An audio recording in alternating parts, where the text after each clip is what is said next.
Hello viewers, welcome to Tech Team. Today I will show you how to add bots to your Discord. First go to your web browser, then search Discord Developer Portal. Go to the first link.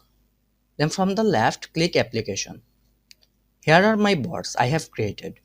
If you haven't seen my video how to create bots, go to my channel and you can find them. Now click the bots you want to add to Discord. Now from the left click Bot. Now on the right side click Add Bot. Then click Yes, do it. Now your bot has been added to your Discord. You can also add your bot to your server. From the left, click Auth 2. Now click URL generator. Now click bot.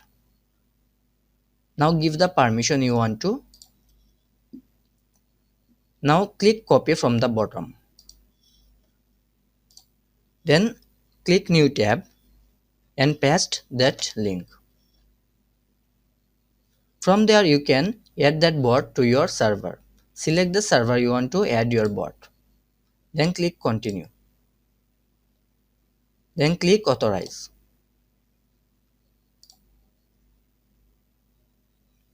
Now your bot had been added to your server. Thank you. If you like this video, please subscribe.